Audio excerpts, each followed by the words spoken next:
Now, I read that you feel like you're feeling more and more that you don't even necessarily want to be a YouTube star anymore. Is that true? Yeah. Well, yes and no. Tell me what that means. Um,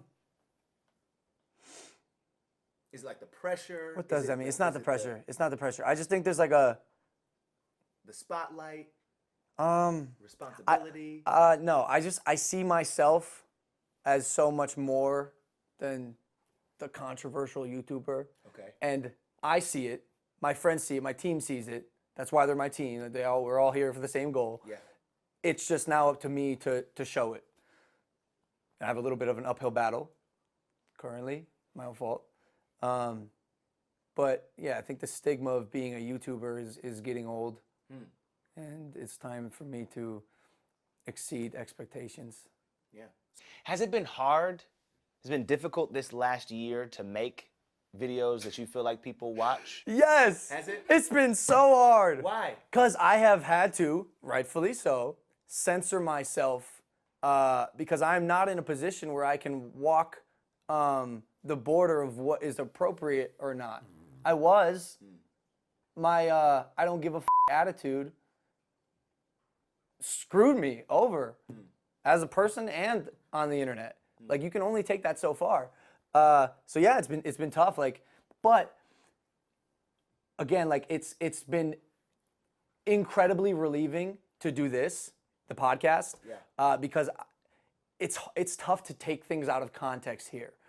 Whereas in my vlogs, man, you rip like. I can go back right now, a vlog I made like 2 years ago, and pull something that could be deemed as like offensive. And coming out of my mouth now, like, sure, I have this, people, you say Logan Paul, people quiver. So yeah, I'm in no place to be doing edgy content right now. I hope to be able to get back there one day, and I will. Just got to get back on the horse and do things the right way for a bit, and then continue doing them the right way, by the way. But, you know, I'm 23, bro. Like, I want to and have fun. So what does that look like today? Like, what are some of the videos that you've got coming up? Like, what would be some of the things you'd want to do now? Who are you looking at over there? Can I say? Just like, okay, so there's some things. Like? You want like specifics? Yeah. For sure. For sure. For sure. Okay, let's start with music. Okay. I'm diving into music. So we put a magnifying glass on the type of music I'm making because we don't want it to be too out there that it just sets me back to where I was. Okay. Is that where Mike comes in? No. I'm gonna be honest. We've really He's converted him. You've converted him. Because I think you said at one point he's kind of like a babysitter. So it's now he's an accomplice. Well, it's a narrative for his. I mean, like, he's not a babysitter. Like, he's an accomplice, yes, but it was. I mean, I'm sorry, Mike, but how else do you describe like a 33-year-old moving into your house that like? So we're like, yeah, he's the babysitter, but he's not. Like, Right. We shot this other one thing that is like kind of edgy. It's coming out soon. You also were pretty open about your relationship. Oh yeah, that was yeah. And the end of that relationship, you blamed it pretty much all on Mike. You watch a podcast? I pretty much all of it. It was on Mike. It was a joke. It was a joke. It's not Mike's fault. No. She would tell you it is. I told her I wouldn't talk about her. I'm so sorry, miss. Jeff's doing the neck. That's fine. No, that's fine. He's like, hey, maybe you don't want it. Maybe you don't want it. Are you good? Am I good, bro? Huh? Like, what do you mean, am I good? Like, are you good? Do you find yourself in a good place? Do you feel like you are in a good spot? Yeah, too good. Yeah. Scares me. This question makes me uncomfortable. Really? Yeah. Why is that? I feel like I am so blessed and so fortunate in life to have been able to pursue my passion and wake up every day and not feel like I'm working. Like I make it a point to never say like, oh, I'm working. What do you say? Just shooting content, like whatever it is, but creating. It makes me uncomfortable. Eminem said this in a song. He said, coming from humble beginnings, I'm somewhat uncomfortable winning. I find that so relatable. I'm very lucky, yeah. So, like, I could sit here all day and talk about how fortunate I am and thankful, but I don't know. It kind of makes me uncomfortable, to be honest.